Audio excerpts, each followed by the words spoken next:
काल जो mini blog तुमच्यासोबत शेअर केला होता तर त्यामध्ये तुम्ही पाहिलंच असेल की आम्ही अक्षता वगैरे बनवल्या आणि एकाच दिवशी एवढे सगळे प्रोग्राम असल्यामुळे ना एका व्हिडिओमध्ये काही एवढं सगळं दाखवणं शक्य नाही, म्हणून आजचा पण हा मिनी ब्लॉग त्याच दिवशीचा आहे.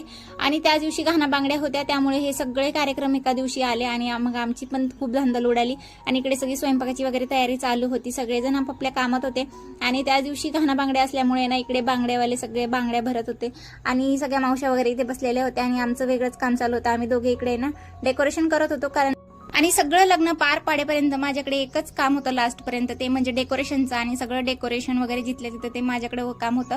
त्यानंतर व्हिडिओ पण घ्यायचे होते कारण व्हिडिओ घ्यायला कोणी नव्हतं त्यामुळे मीच माझे व्हिडिओ पण घेत होते.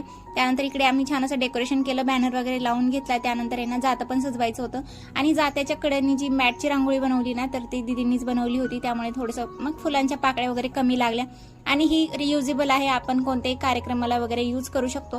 त्यामुळे ना हे आम्ही लग्नाच्या अगोदरच बनवल्या होत्या, त्या आल्या होत्या काही दिवस माझ्याकडे, तर आम्ही दोघींनी मिळून हे बनवलं. नंतर त्यांनी भरपूर अशा डिझाईन बनवल्या होत्या वेगवेगळ्या.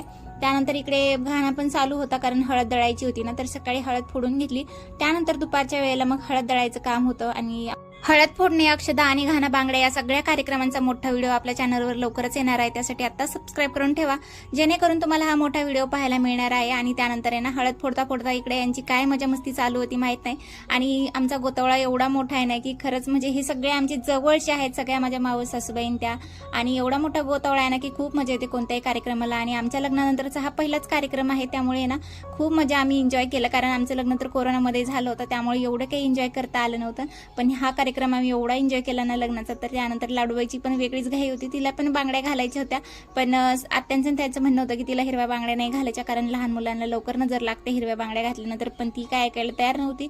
लग्न घरी सगळे कार्यक्रम पार पडले. त्यानंतर आम्हाला पुन्हा एका कार्यक्रमाला जायचं होतं आणि आज होता माझ्या भाचीबाईचा बर्थडे, तर त्यासाठी आम्हाला तिकडे जायचं होतं. पण त्याआधी आम्ही घरी गेलो आणि लाडूला घरी सोडलं. त्यानंतर मग आम्ही बर्थडेसाठी गेलो आणि तिथे छान असं त्या रेडी पण झाल्या होत्या आणि तिथे भरपूर लोक आलेले होते, त्यासाठीच मावशी पण आलेल्या होत्या बर्थडेसाठी. त्यानंतर ह्या माझ्या सगळ्या छोट्या नंदबाई आणि त्यांची आणि माझी खूप दिवसानंतर भेट झाली होती. चला तर व्हिडिओ आवडला असेल तर लाईक, शेअर आणि सबस्क्राईब करा. बाय.